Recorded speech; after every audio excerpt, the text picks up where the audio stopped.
everyone สวัสดีทุกท่านนะคะก็เออก็อีกสักประมาณ2-3อาทิตย์ค่ะจะเริ่มเว็บนาร์แล้วนะคะก็อาจจะคือเป็นเว็บนาร์สวัสดีก่อนนะคะชื่อธนิดานะคะเป็น Head of Research ค่ะที่ CFNT ค่ะก็เว็บนาร์นี้นะคะก็จะดำเนินการเป็นภาษาอังกฤษนะคะก็ระยะเวลาประมาณ1 ชั่วโมง 15 นาทีนะคะก็จะเป็นpresentation ก่อน30 นาทีแล้วก็จะเปิดให้ถามคำถามเป็นเวลา45 นาทีนะคะก็จะเป็นภาษาอังกฤษหมดเลยนับจากเดี๋ยวตั้งแต่ say hi เป็นต้นไปนะก็รบกวนทุกท่านนะคะมิวต์ไมค์ก่อนนะคะจนกว่าจะเป็นช่วงที่เป็นคำถามนะคะแล้วก็ช่วงที่เป็นคำถามค่ะก็จะสามารถพิมพ์เข้ามาก่อนได้นะคะแล้วก็จะเก็บไว้ต่อในช่วงท้ายสุดคือช่วงที่หลังจาก presentation จบนะแล้วก็อาจจะขอแจ้งไว้ด้วยว่า section นี้นะคะจะมีการบันทึกภาพและเสียงก็จะมีการนำไปใช้ในเผยแพร่ต่อในช่องทางของ CFNT ต่อไปก็โอเคนะคะเดี๋ยวพูดภาษาจากภาษาอังกฤษนะคะก็ Good morning นะคะ everyone so I'm Tanida I'm the head of research at the CFNT so we'd like to welcome you all to the webinar on the Can Chinese EV investment contribute to Thailand's green transformation. So the duration will be 1 hour and 15 minutes. There will be a 30 minutes for the presentation and then followed by the 45 minutes Q&A.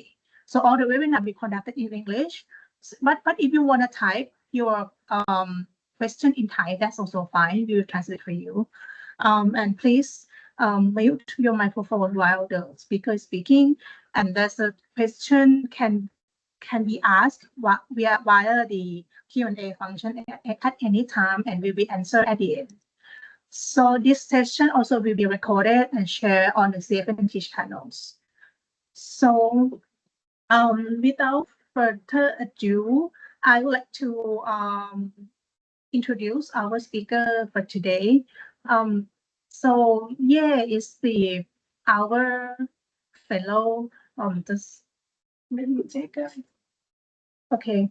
So Ye is the award-winning journalist and researcher who works in the intersection of science, technology, and climate change. So she began her career in Shanghai and has written extensively on China's energy, social, and environmental issues. So key topics today will be covered Chinese EV investment, Thailand's green transition, just transition, and Belt and Road initiatives. So without further ado, may I invite Kun Ye to present her research. Thank you, Tanida. Okay, thank you so much for your kind introduction. So I will begin to share my research findings for the study I've been doing with CFNT and CSDS from Chulalongkorn University for the past few months. So I will share my screen so everyone can see my slides.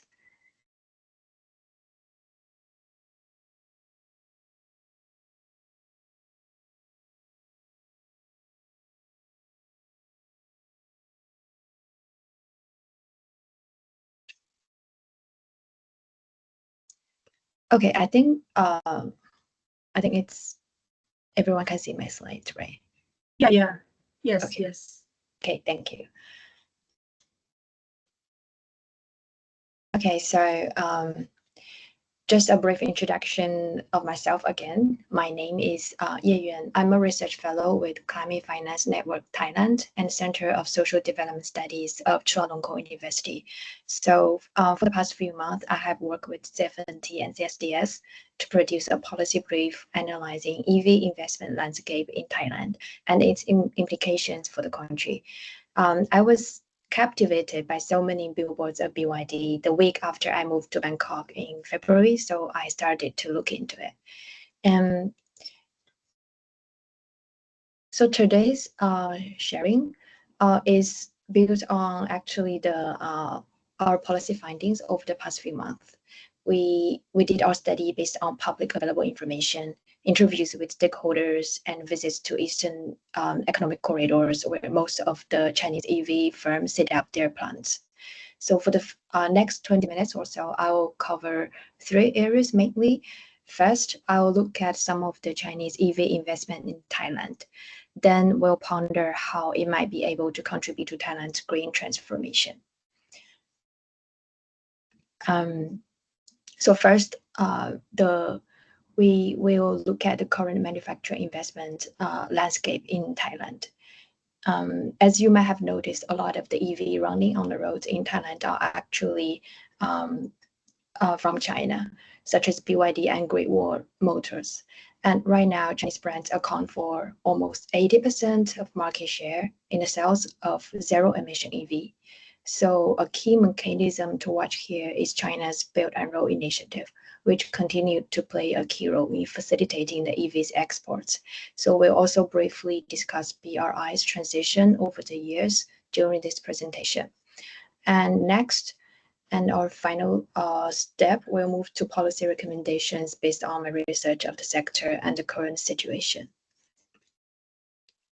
So this is a picture that shows the expansion of EV manufacturing in Thailand.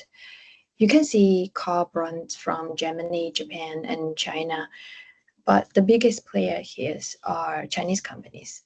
Despite their late arrival to the Thai market, they have basically shattered the automobile sector and helped cultivate the EV growth in Thailand. Right now, EV adoption in the country is steadily growing. Before 2022, the EV adoption rate remained below 1%, but right now it has already surged to over 11%. So a lot of this is driven by a surge of Chinese investment under Thai government promotion policies. So if you see the picture, this is actually taken from a recent sharing by a Thai professional at a recent conference at the Shanghai metal market. So you can see a lot of those factories, they are centered in the Eastern Economic Region, which is the 3 provinces called Rayong, Chonburi, and Chachoengsao. So here is the brief look of the companies. They include the most notable players is, of course, BYD and Great Wall Motor, and also Chang'an, Chery, and GAC. The other companies like Mercedes-Benz and CP, MG, Wuling, they're all like quite important players in the market. If we take a closer look at the companies, we can see so here I made a table based on public information to look at the entry year of the companies and their investment and production details. So if we take a closer look, we can see that all the companies currently with production or production plan in Thailand, it's worth noting that Thailand has actually become a key market actually for Chinese EV companies hoping to access the overseas market. So they are not just moving to Thailand for sales, they are also here for local production and cultivating the EV market, especially the consumers' EV awareness, and to basically and use if we put it bluntly, basically using Thailand and as the base market to export to other countries. So I've noted down 2 important years, which is the year of 2022 and the year of 2023, where we saw a lot of investment from China, most notably BYD, when they started to enter Thai market. Firstly, via complete vehicle exports, which means they didn't really start out with a production base, but they, after partnering with a Thai distributor and started to getting more familiarized with the market, they built their Rayong plant in 2024 and started the production. And I just read the news and I saw a very encouraging sign from BYD because they have just started to exporting their EVs from the Rayong plant to Europe, actually for the first time. So this is quite encouraging news because with more production with more production capacity from China, where you can see a lot of those increasingly more Chinese companies are coming to Thailand. There are actually some risk of oversupply that might be flooding the Thai market. So exports could, on the one hand, help balance the market. On the other hand, could deliver the company's promise of helping Thailand regain the status of becoming of being a manufacturing hub for automobile in the next generation vehicles. So if we take a closer look at the slogans put out by BYD here, we can actually see that they are highlighting they're exporting made in Thailand to Europe. So for the Chinese companies, they are very aware that they are under the spotlight by both the Thai public and government to see whether they're actually benefiting the country and whether they are actually using local content. So you can see in the public visibility, they are very aware of highlighting those parts about like they are actually helping Thailand and creating the local value. And also, I wanted to go back to the year of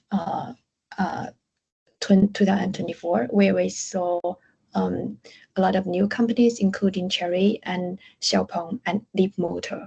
They are considered the new forces of EV companies in China because they are more software based and with higher level of automation. Basically, they are running on different operating systems than the traditional ICE cars. So their presence in Thailand basically represented like the of basically for me, I think it's the new chapter of EV entering Thailand because they really represent the latest phases of the EV companies. So a lot of people might be wondering why are the companies coming to Thailand? If we take a step back, the first motivation is the policy. Thailand is the largest automobile manufacturing country in ASEAN, with both industrial ability and a clear vision for EV. Thailand is also the first country in ASEAN to launch EV promotion policy. So we can see this 30-30 goal announced by Thai government, which is to achieve a 30% share of zero emission vehicles in total production by 2030, and also a 50% adoption rate domestically. So this is very important because investors are always looking for reassurance of policy signals to see that they can invest in a foreign market without worrying too much about changes of policy overnight, especially. Another important factor is geopolitical impact. So we can see if we've been following the news, we can see a lot of things about tariff, about restrictions. So those restrictions from EU and US are actually forcing Chinese manufacturers to basically port their green tech supply chains in other regions. And also because they're facing oversupply at home, these companies are also in desperate need to access other markets for profit, as the margins in the Chinese domestic market are becoming tighter than ever. So this is the main motivations driving the companies to Thailand. Driven by those investments, we can see the adoption rate of EV in Thailand has also grown a lot. So based on this figure compiled by a researcher in Thammasat University, you can see the registered numbers of zero emissions EV has basically skyrocketed after 2022. This is the year when Thai government launched its incentive package to promote EV, and also the year when BYD entered Thailand. So after 2022, you can see the green column here grew bigger and bigger, basically. So that's the impact, the very direct impact of this surging investment of foreign investors. So these are the the current EV investment landscape in Thailand. So what is the bigger trend that's driving the investment? In China today, EV together with solar products and lithium-ion battery have actually become the new three major exports driving the national economy. It's now called the new three as compared to the old three exports of home appliances, furniture, and clothing.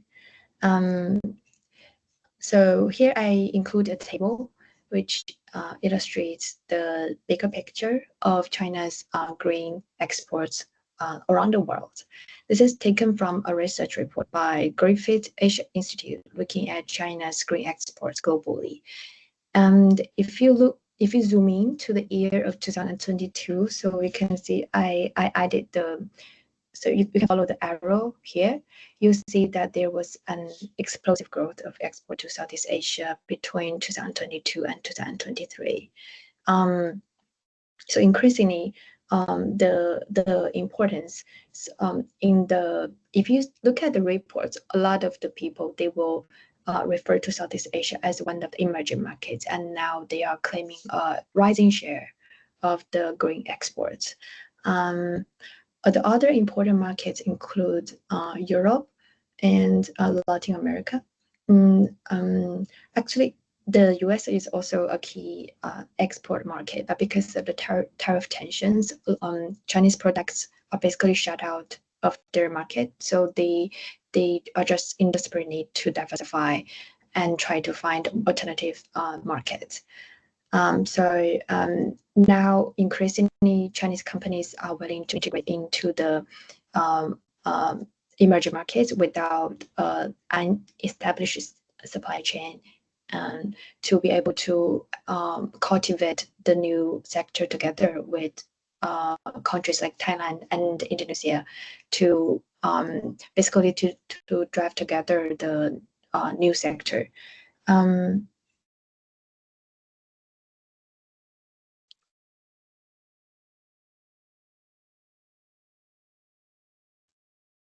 So what has facilitated this growing export?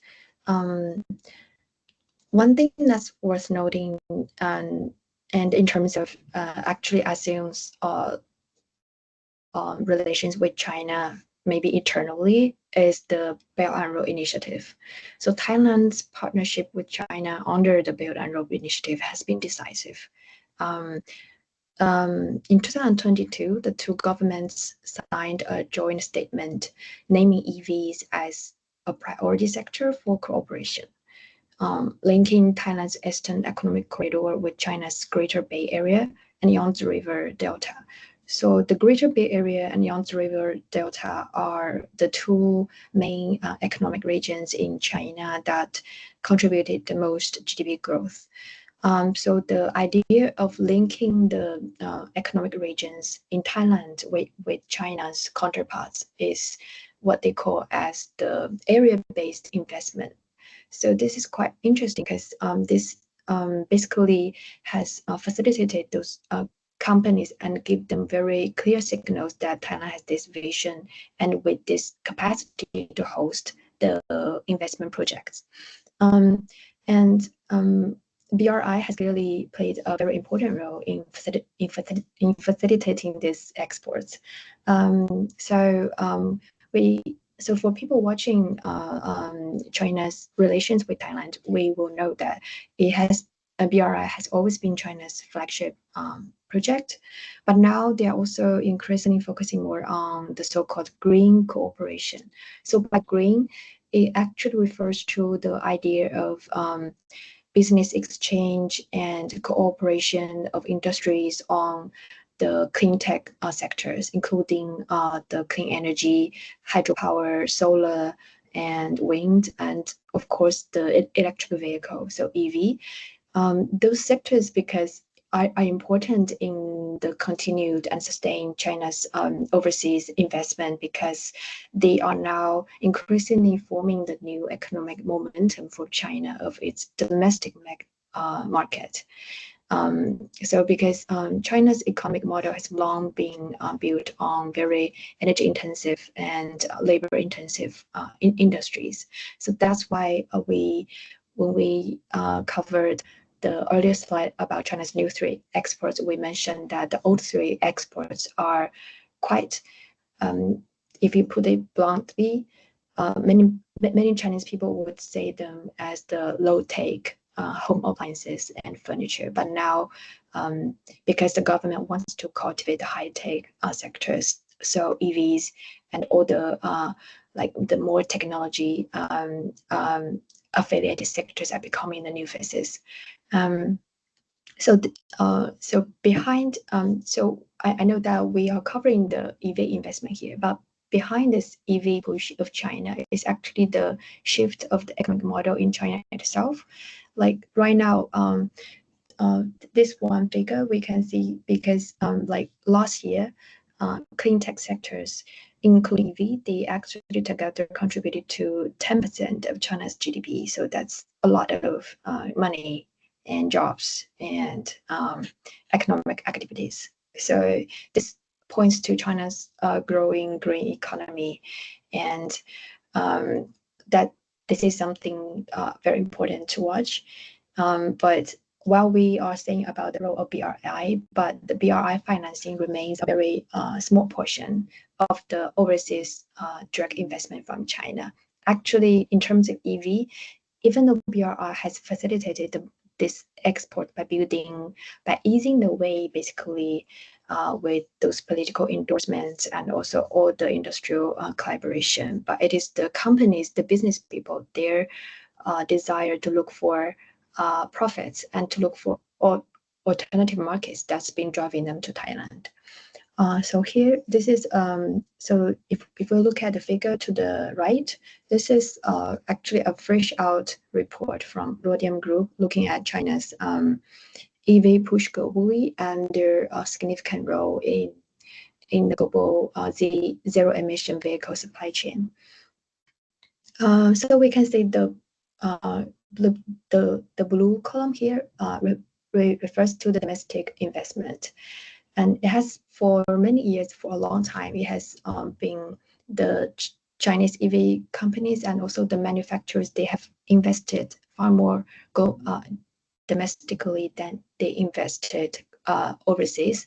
But starting from the last year, we can see the investment overseas has slightly outnumbered the investment of domestic. So, so this means so we can see a very clear trend here. The EV companies, especially the high-tech manufacturers, they are increasingly going abroad to Thailand and other countries, and this is driven by the situations inside China, and driven by the economic situations and also the industry overcapacity inside China. But as they go abroad, their strategy, like in Thailand, remains very closely relevant to the company's domestic sales.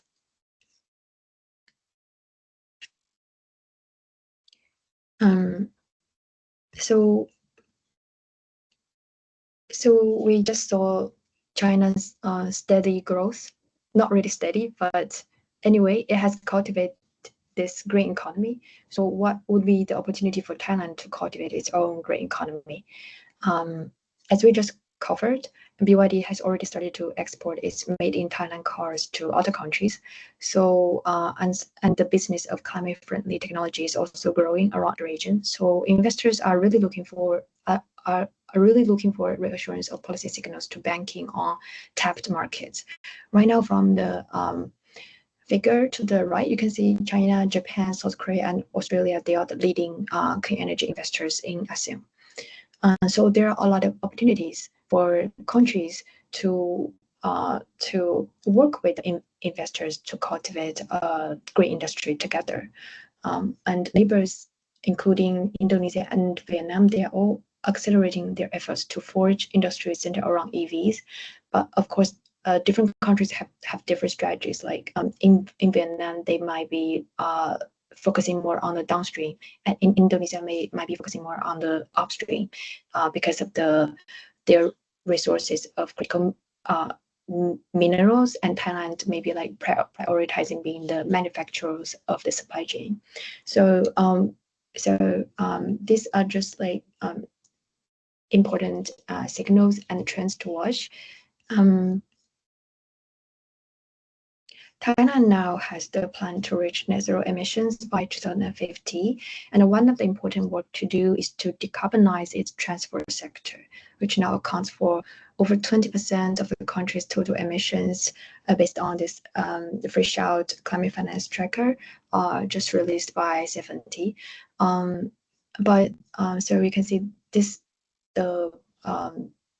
this is the picture of the industry. So this is the macro level picture, but it's worth noting that industrial transition takes time, and it actually hurts people and companies.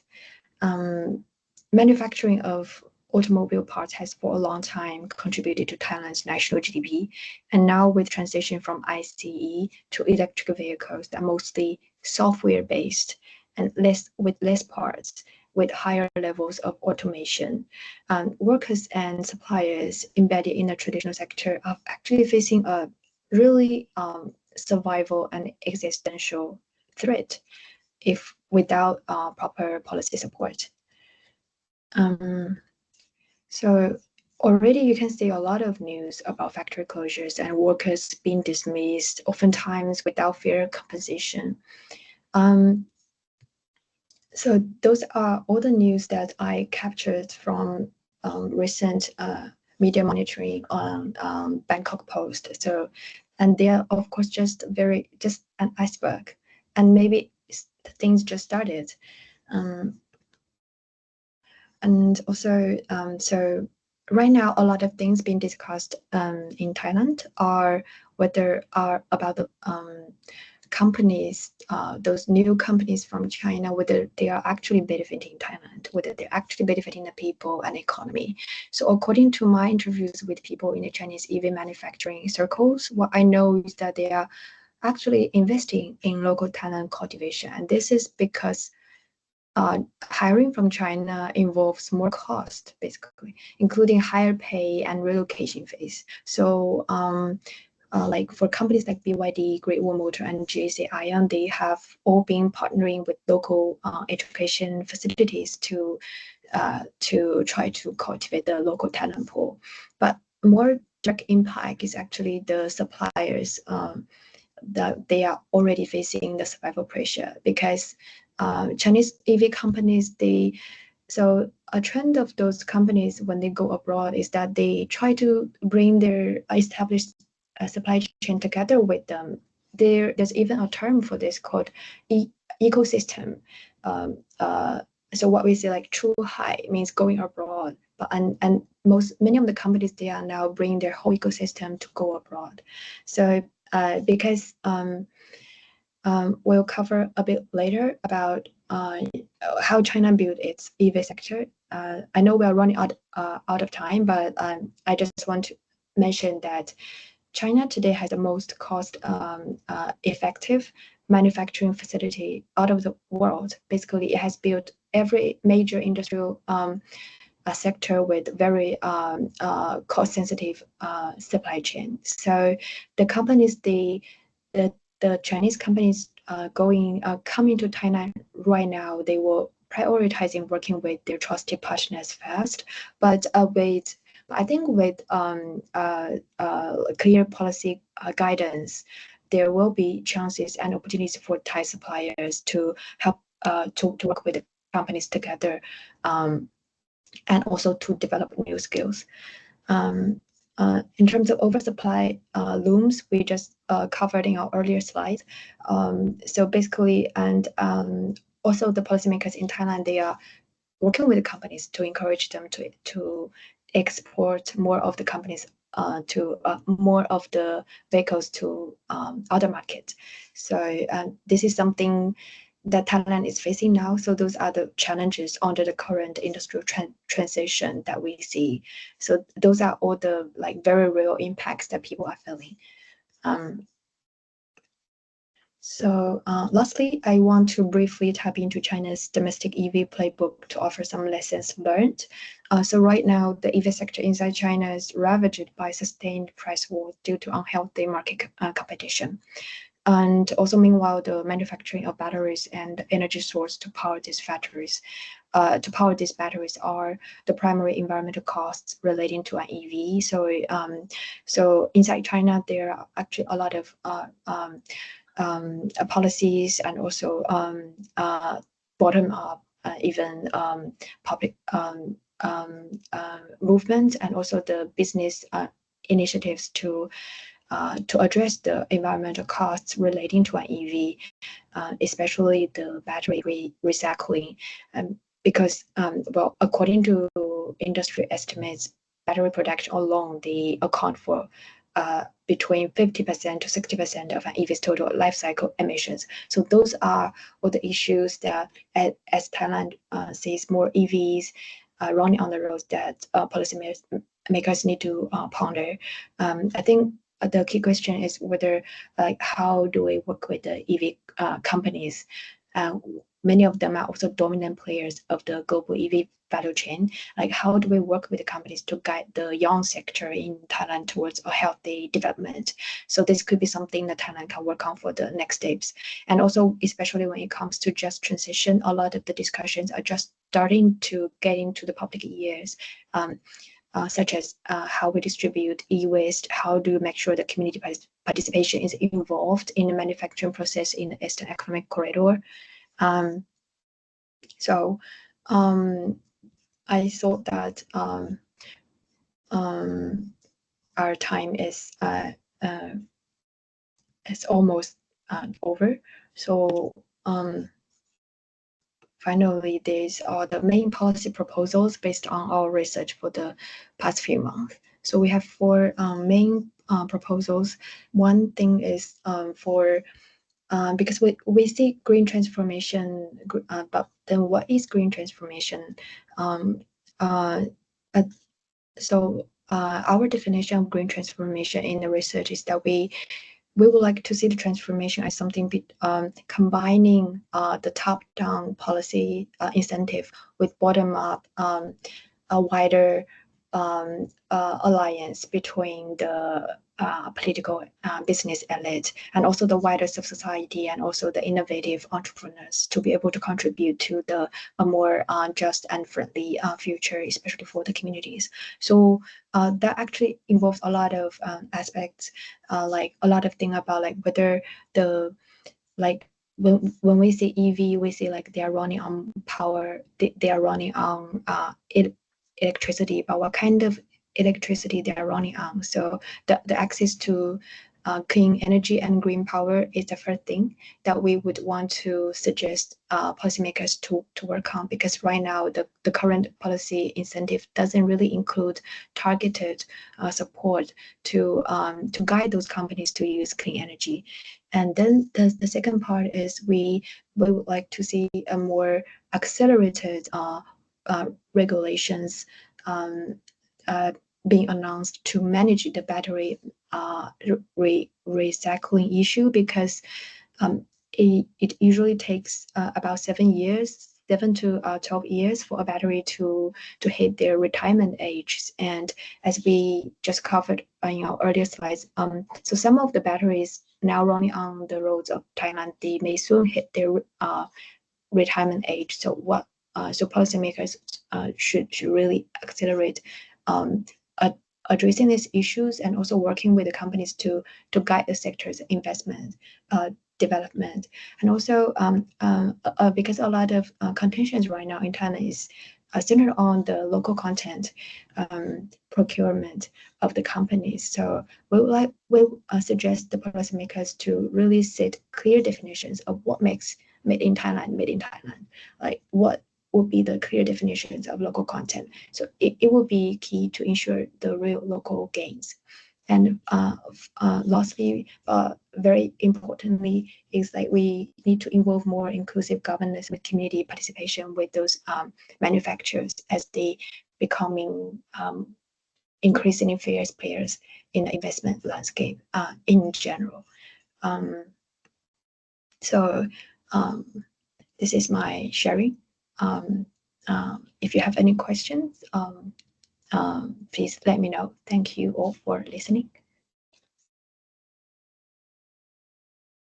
Okay. Thank you very much for your presentation. So we now open the floor for the questions. Thank you very much. It's very comprehensive.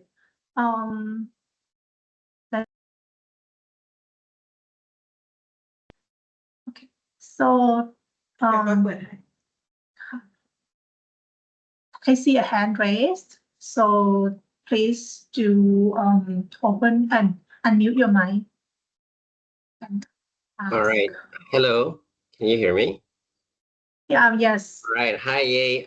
Thank you so much for that presentation. I just have a question on your last point, being the Thai part supplier facing survivalist pressures, just because for a lot of these EV makers, they are already integrated with their own value chain in terms of parts.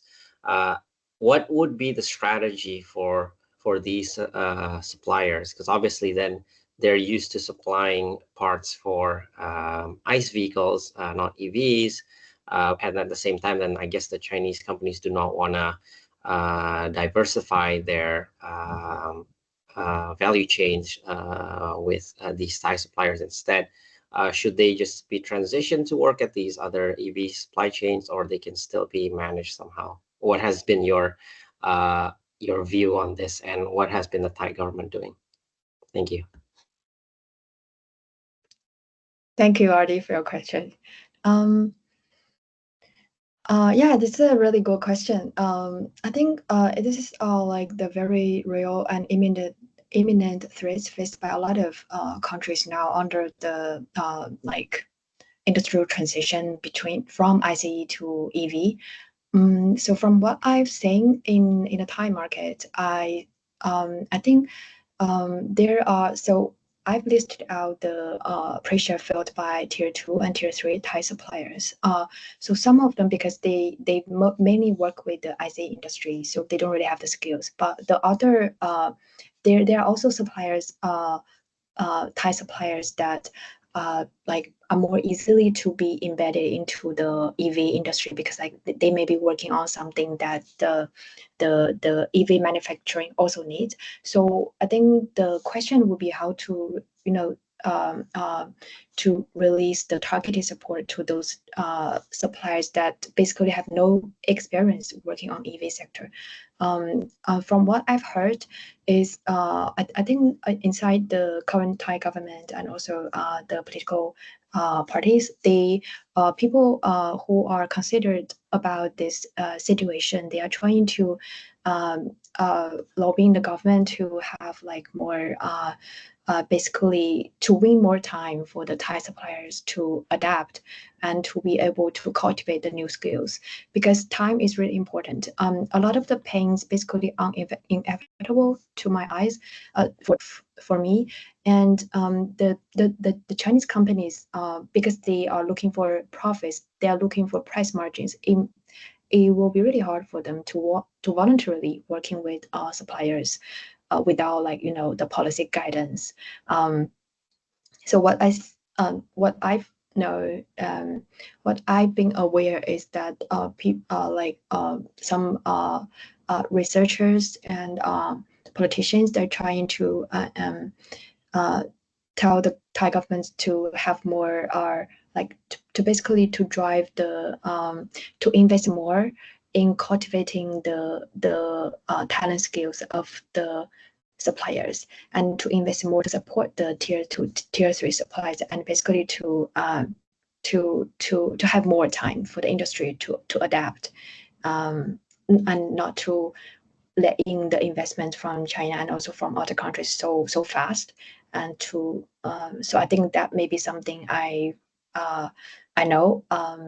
This is just I think thanks for your question. This is really good. I think a lot of this needs to be studied and observed for future discussions. Thank you.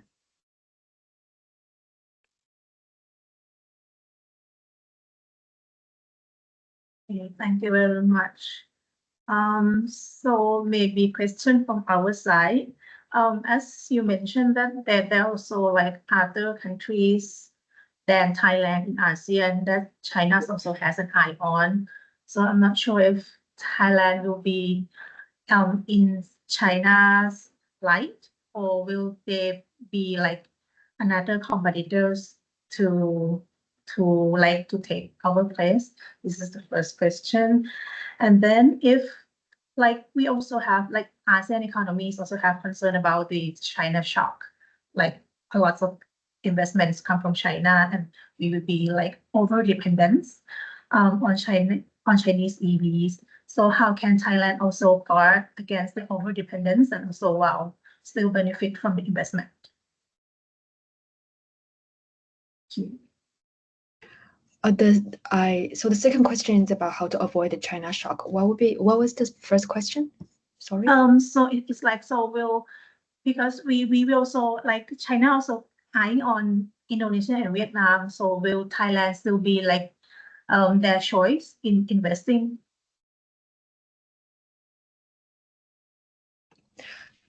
Yeah, actually not just Vietnam. I think I just read the news today that BYD just plans to open a new factory in Malaysia. So for those companies, they are really looking for bigger and bigger markets. I think this is not something for Thailand to worry, because from the past investment volume, it's very clear that those companies are prioritizing Thailand as their go-to destination, and also like what the news about BYD has just demonstrated, they are like working with Thailand to be able to export more of the vehicles to Europe. I think for Thailand, a more important priority to think on is basically how to cultivate their own strategic industries that's benefiting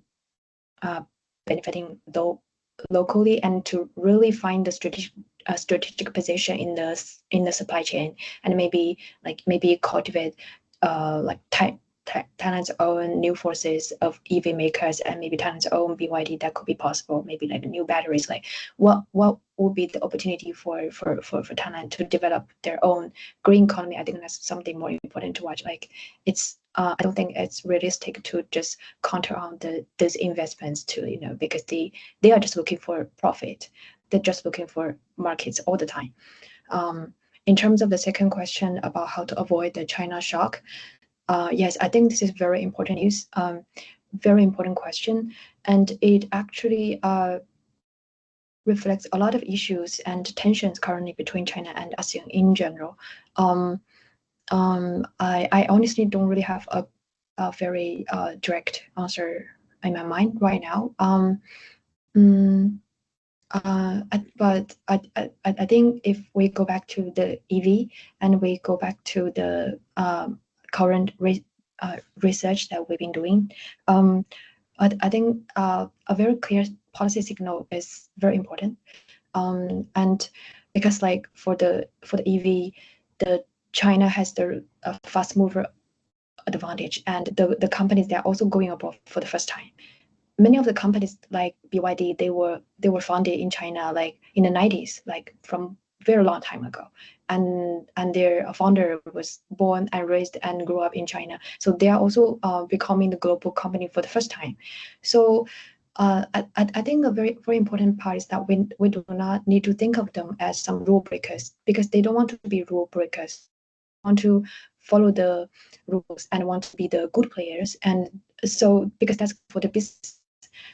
I think a more important part is to work on strategy to approach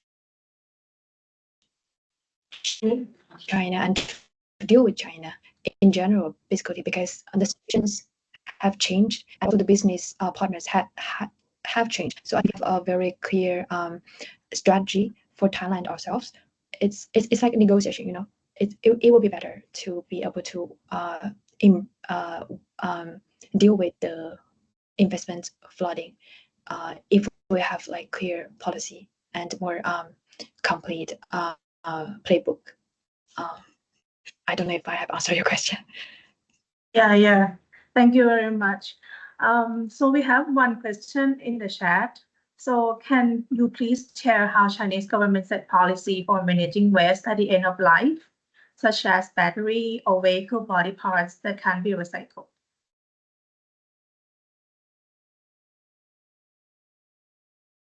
Sure. Let me switch to the last slide. Actually, in terms of battery recycling, in China, there was this, the government used to release a white list of some like verified battery recyclers. Like basically when the battery issues started to become a public concern. So with this whitelist, like they are basically the green lighted recyclers. Because battery recycling really needs a lot of like care and also technology as well, because you don't want the emissions to spill over. But actually, what happened in China is that this earlier policy and regulation didn't really work out. In the end, a lot of the batteries they ended up in black market. So they're actually polluting a lot of like the rural villages and ended up like really grave environmental concern for the public. So people were talking about like why this policy and why this regulation didn't really work out, because like a very important factor here is about the price. It is about the business, because recycling industries basically they need to find their commercially viable models. The reason why a lot of the batteries ended up in the black market in China is because all the verified government recyclers, they didn't really provide competitive price for the battery owners. So that's how people found out that the business and a very commercially viable model is very important for guiding the sector to develop.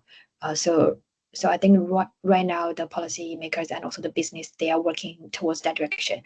But I think for China's case, it's quite different, because China's political system allows it to have like really direct policy signals sent into the business. I think for Thailand, that maybe things may be different.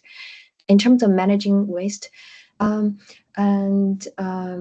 think this might be something for Thailand to refer to. It's because a lot of those factories in China, they are actually built inside the industrial parks, especially those EV factories and the battery factories.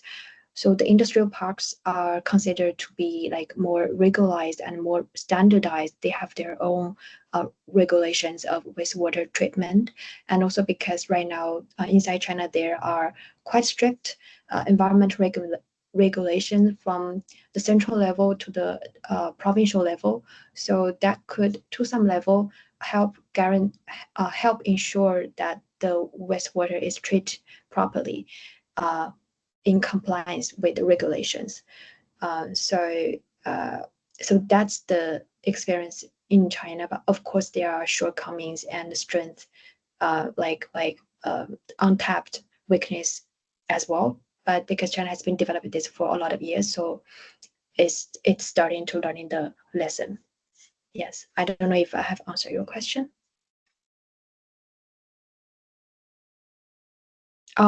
If I will be sharing the presentation slides. Yes, of course, if you need, I can send it. Please. Yeah.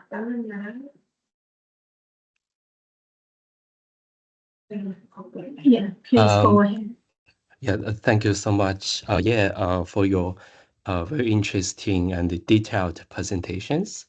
I have one question. In your opinion, to what extent do policies such as Thailand's Industry 4.0 strategy or EV policy, and together with initiatives such as Buy and Roll Initiative, BRI, shape Chinese EV companies decide to invest in Thailand?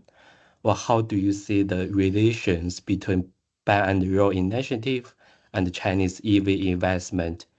Or are they, any specific department involved in this process? Thank you.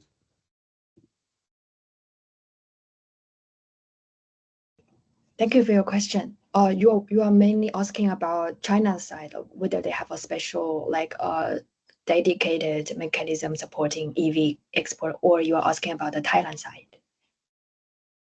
Like both. Okay. Yes, thank you. Thank you so much.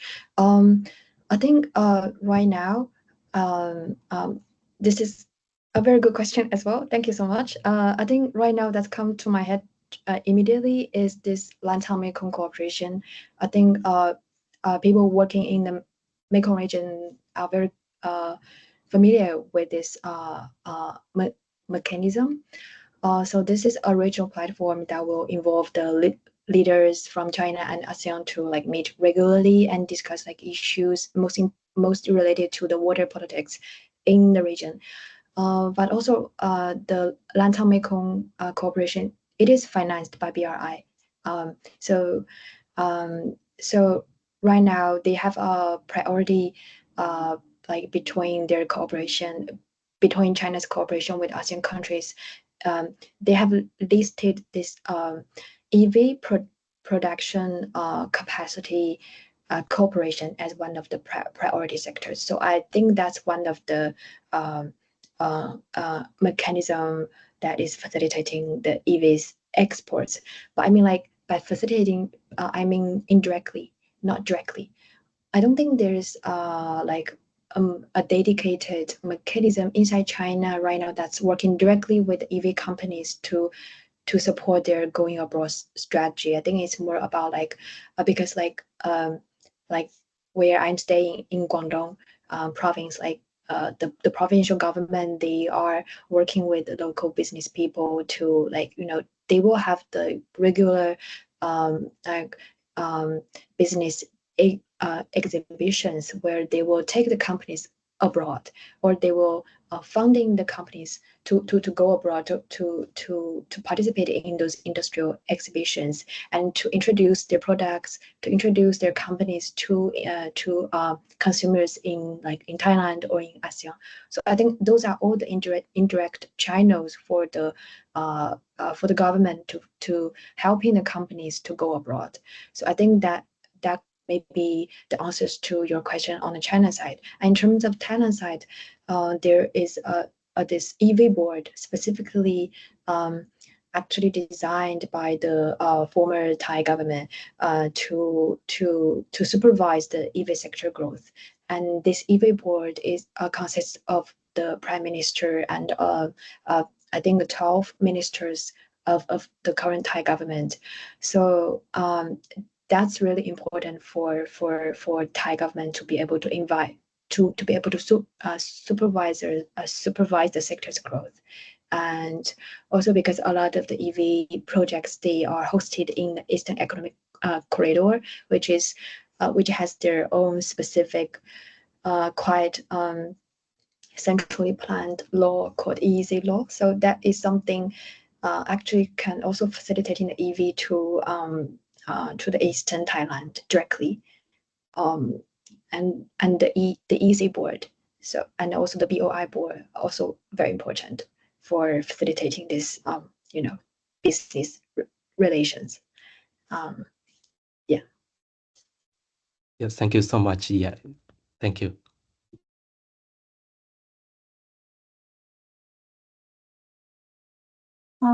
So we have another question in the chat. About the life cycle of the batteries. So like the virgin batteries is 20 years. What about the next, like the life after that 20 years? Because a lot of the batteries can be recycling. So how can we avoid not to make the history to reoccur like the Love Canal in the Niagara Falls, where the there's a dangerous waste disaster there.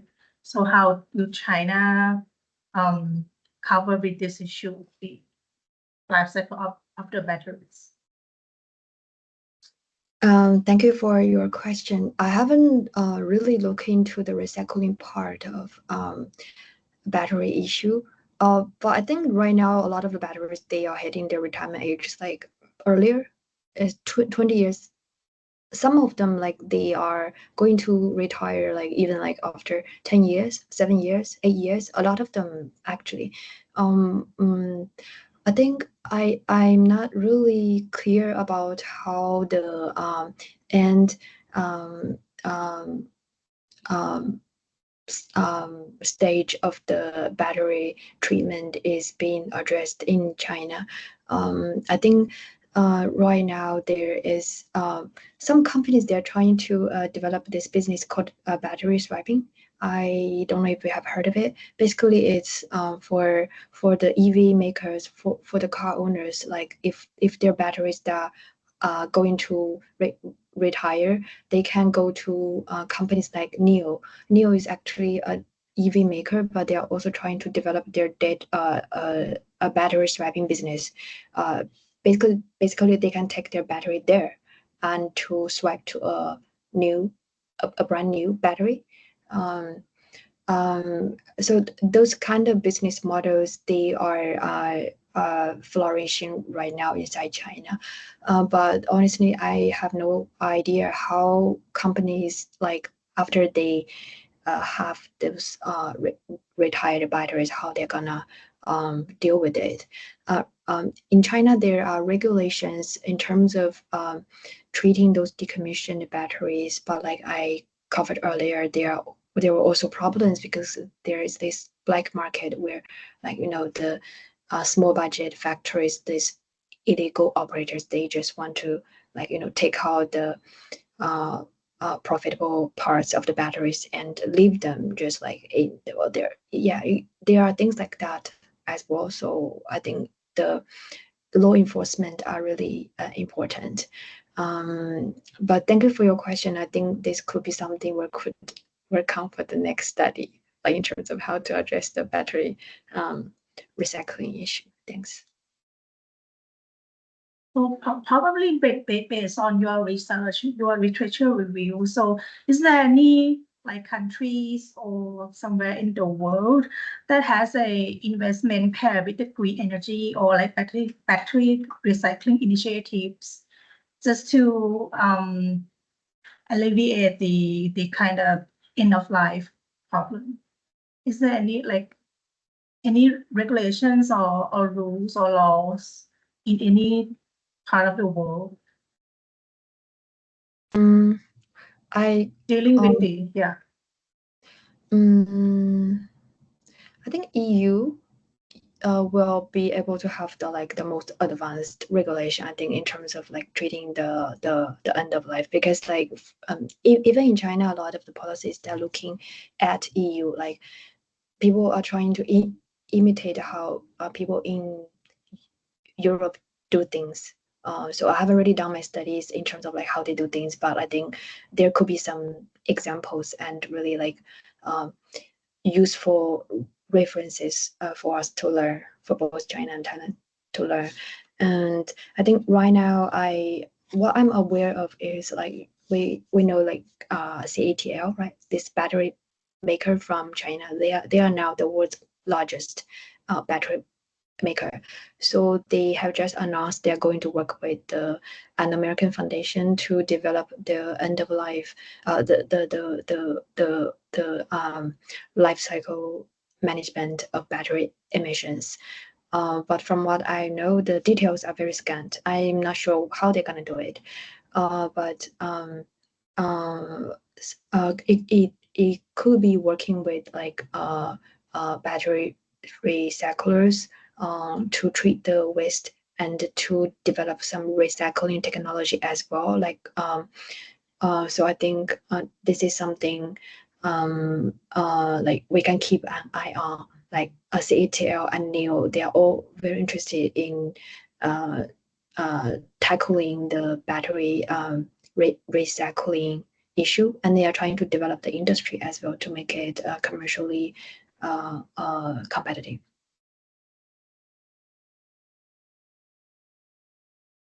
maybe question about the climate finance. So like as you mentioned, like lots of EVs from Chinese EV come to Thailand because of the oversupply.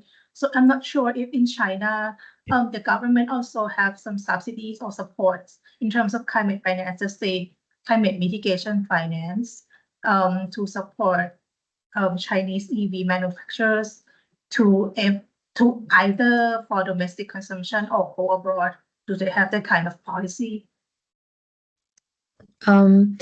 In China, the idea of climate finance is also very new. Actually, I think it just came out in the past few years. But the Chinese government has been using very generous state subsidies to cultivate EV sector, like from I think decades ago. So if we are using the idea we are talking about now, I think that could be some kind of like climate finance or like maybe transition finance, like if we're using the term like we're talking about right now. So your question is about whether Chinese government is using climate finance to support EVs going abroad, or like what is the question? Yeah, that's like that. Just if they provide any like financial support for the Chinese EV, but I guess they just go anywhere they see profits, right? But I'm not sure if like in the early stage, does government has any kind of instruments or facilities to help them grow? Yes. Actually, in the very early stage, China's EV sector has been a lot of companies like right now. Even like we saw a lot of the companies like BYD, they're becoming the global like players. But in the very early stage, they are almost like many of them. A lot of companies are failed, like they are bankrupted. So there have been a lot of like back and forth in the sector. And in the early years, people like the Chinese public, they were like often questioning the EV companies for them to like stealing the state money to make profits, like and not working at all. Like there are a lot of public doubts about the companies. So I think this is really has to be viewed maybe through the macroeconomic perspective. I think a lot of things is like the companies, because when they were exploring in the early stage, they haven't really worked out a commercially viable model, and also because the Chinese consumers, they weren't embracing EVs, so they produced a lot of cars, but they couldn't sell. So that's the key issue, right? And I think a turning point is when Tesla, they came to Shanghai, because Tesla has their Shanghai factory, and actually a lot of Tesla's cars were made in China. And so when Shanghai government they welcomed Tesla in to build factory there, that was like a very it's like a public campaign, because Tesla were considered like the most advanced EV companies. So a lot of people in China got the education, and they started to shift their impressions towards EV, and they were starting to think EV as something cool. So that in general helped the industry to gain the public support. And I think also, I know your question is about climate finance, but I think when we talk about climate finance, it's especially when it comes to the support of the green industry, it really has to be combined with the industrial policy. So in China, so so if we go back to your question, I think in terms, aside from the state subsidies, from the direct subsidies, the continued industry support towards EV adoption, either for the consumers and for the manufacturers, were pivotal in for China to be able to really have this EV revolution and really have those companies to be today's global players. But we shouldn't forget that they are having a lot of like lessons learned, a lot of companies and a lot of failed attempts in the past. Yes. So, any questions from the floor? You can either type in the chat and or raise your hand so we can unmute your mic.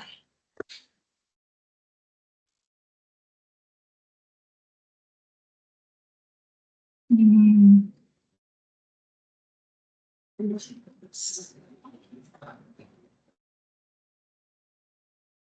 So there's a question in the oh, okay. So please, so we'll unmute your mic. Thank you again. I have one more questions. You know, based on your observations, do you see any Chinese companies collaborate with the Thai, local, firms or local manufacturing, or direct with some regional suppliers to support its business operation in Thailand? Or how have those local partnership influenced the EV companies operate in Thai market? Thank you. Your question is about like the local partnerships between China and Thailand? Oh, yes. Yes. I think the first EV company is a partnership between SAIC with CP. So that was like, it's still the very major and important partnership between Chinese company and Thai company. Yeah, their partnership has been like very pivotal because they are having this EV brand called MG in Thailand, and that's quite popular. I think this partnership between SAIC Shangqi with CP is quite a very representative example of this partnership. And yes, of course, many companies, they are forming the partnerships with local players like BYD. They are partnering with Thai distributor. They have to work with local partners to be able to win the trust. Okay, thank you so much.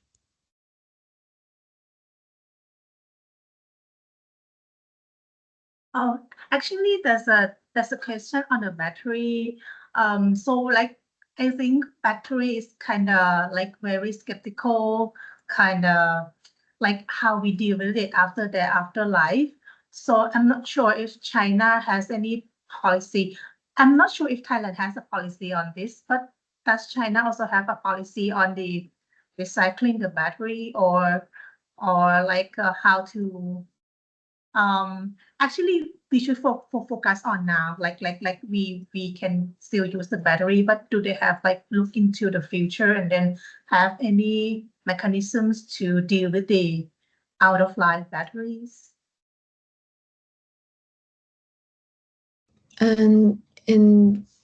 So yeah, I understand the question is like mainly I think people are concerned about the environmental impacts of the batteries, right? So in China, the way of addressing the things is there are regulations and policies supporting the recycling industry. Why is there industries? Because people could because those decommissioned batteries, they are not waste. There are also like critical minerals inside the batteries. So in China, there have been like refining businesses. They can work on like maybe to draw the critical minerals from the batteries. But the question is how can they do that like properly without producing a lot of environmental impacts? Also in China, the regulations are formed mainly around that, and to support the recyclers to be able to using like the most advanced and technology kind of thing. I think I remember there was an earlier question about whether there are credible examples in the world about how to address the batteries. I think so I just looked it up. So I think in the US and in Europe, like companies like Northvolt, have you heard of it? I think sadly it has bankrupted. Well, but they used to be able to recycle like 95% of the critical minerals of lithium and cobalt. So that's all the mining materials used to produce batteries. So like companies like Northvolt, they had this technology of really recycling the batteries, and in a way that also reduces the EV and battery makers demand to mine the new critical minerals from the mines. So that's actually what we call the circular economy. These are all the ideas like people are already talking about, but I think more important thing is about how we do this, because there are a lot of loopholes, like some opportunities they might tap into. So yeah. Yeah. I guess we have like 15 minutes left, so I'm not sure if there's any questions on the floor.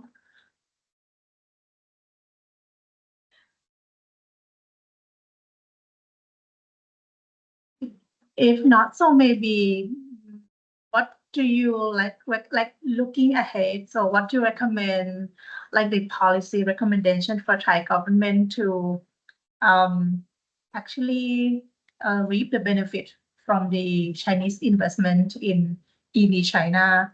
Just because I'm not sure if we can also have like kind of knowledge transfer or like the bundling green policy together. Like if a Chinese EV come to Thailand, so they should bundle up with the green energy or recycling initiatives kind of thing. So do you have what policy recommendation would you like to suggest Thailand to be first to be more attractive and to be sustainable in the future in the EV manufacturing? Your question is about how Thailand can reap the benefits of Chinese EV investment to cultivate local industries. Yeah, Sorry? yeah, yeah. So as we just like covered in my presentation earlier, a lot of the tensions and concerns right now are about like the skills of people and the transition of workers. Like I think so for because I tend to think more in terms of like the macro detailed level. I think first and foremost would be like how policymakers can work with the companies who are already creating the jobs and cars for Thailand. Like, how do you work with companies to hire more people from Thailand, and how do you work with companies to be able to make sure the people are hired through a legal, formal way, not as subcontractors? And how do you make sure that workers are they are able to grow professionally through like long-term talent cultivation programs? I think those are all the right directions for policymakers to work on, like in terms of education and in terms of like play the long-term game, to like by encouraging the companies to work with like schools, and also for them to establish their research and development centers, because research are very important. I think for Thailand to be really be able to like have a position in the value chain, that the really key scientific knowledge are very important. So how do you develop the R&D centers with companies? And also because like EV are just very different from the traditional ICE cars, because they are more software based. So I think I don't really have like direct answer to the question, but I think this is really worth considering a lot, because I think a lot of the things are interconnected. Like the companies, like the EV companies, they right now they are tapping in the green bonds because they are having their ESG reports annually. They are also actively using the green bonds to be able to finance their production, and so they are not just capital hungry. They need the endorsement of sustainability. So that's the the cards I think for Thailand to play with, like you know, it's just like how you work with them. Yeah, I hope I have answered your question. Yeah, thank you. We have last two questions in the chat. So the first one is, apart from battery that we've talked about, so EV seems to require larger tires to handle their weight. That they are a lot more heavier than the ICE car. So which means more NTRs needed. So should we worry about that? Sorry, could you repeat your question again? So apart from the battery, EVs seem to require larger tires, the wheels, to handle their weight, which means more NTR is needed, the natural rubber. So should we worry about that? I industrial rubber. What do you mean? Sorry. Yeah. So I think there are like the supply chain of EV is not just strictly on the battery, but there are a lot more how to say, components like the wheels. So we also need kind of natural rubber to produce the wheel. So should we worry like the supply chain? Yeah. Yes, of course. Actually, EV sound like a clean tech, sound like a green technology. It's not green, like at all. If you like really look at in detail, like from its like very early stage of like mining the critical minerals to using all the different components and parts, like and also like the rubber. So I think in terms of like worrying about rubber, yes, of course there are environmental impacts like associated with this particular parts procurement.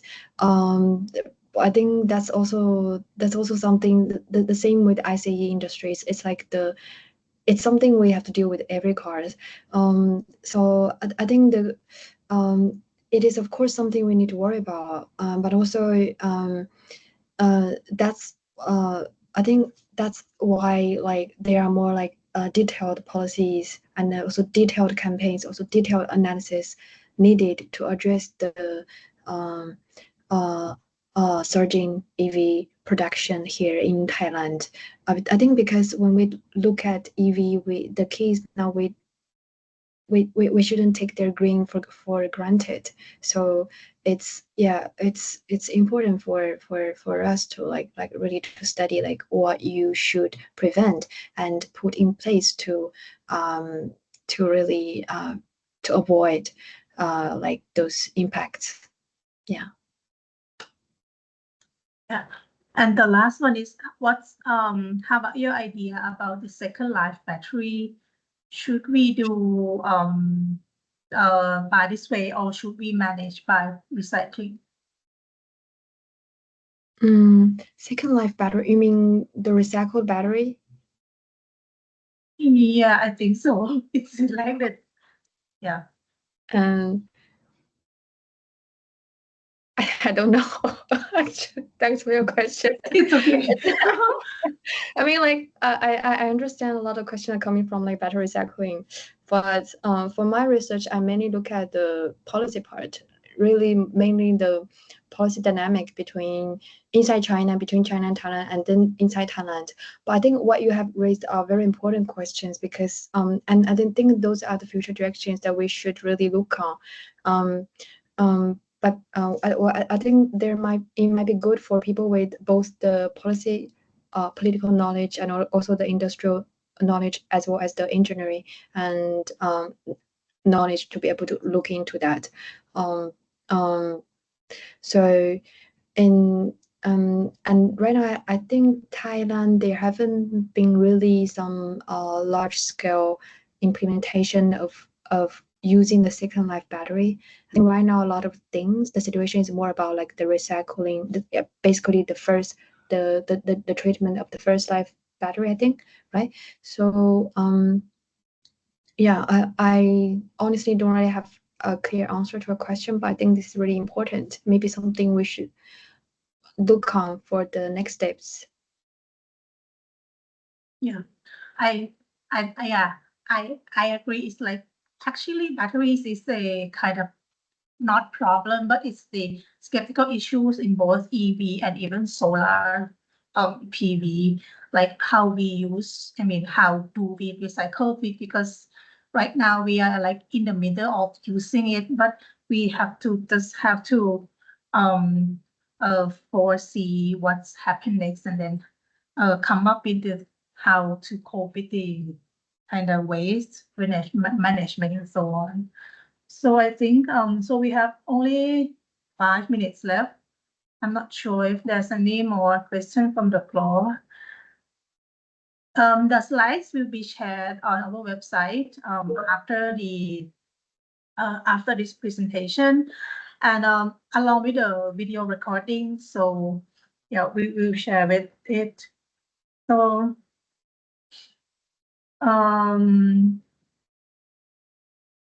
there's a question in the chat. So I'm not sure.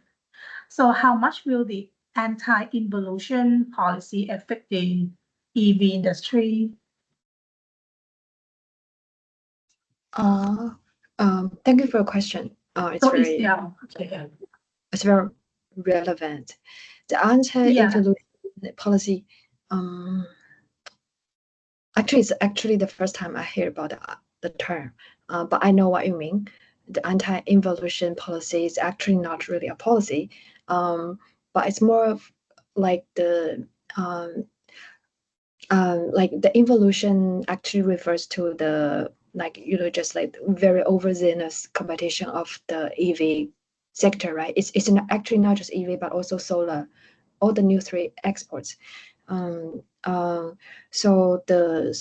I think earlier this year, the Chinese government, the central government, they tried to summon the policy, the companies, like the company leaders, to ask them to self-rectify. So that's very characteristic of China. Basically, the policymakers, they're telling the companies to not engage in unhealthy market competition. So there's have been some discussions in China, and that's actually this anti-involution thing was triggered by a complaint by a senior executive of Great Wall Motor, because he complained to Chinese media that he was seeing a lot of issues inside the EV industry in China, and he think like BYD and companies like BYD, they were engaging in like really unhealthy price wars. So this is actually triggered by a Chinese executive inside China, and which led to a lot of concerns in the public, also among the policymakers. So this really started out as it's actually a quite well-intentioned to guide the sector to develop more healthily. So right now the discussions inside China is more about like positive side in terms of this anti-involution thing. Yeah. Okay, so I think that's the last question for this webinar. So thank you very much, everyone, for your question and for your participation. And also thanks to Ye, who's our presenter today. So your presentation is very comprehensive. And I think this webinar provides more angles to look into China and also the EV industry. Yeah, so let's end our webinar. So thank you very much once again, and hope it's fruitful for you, and we also welcome you to join our next webinar.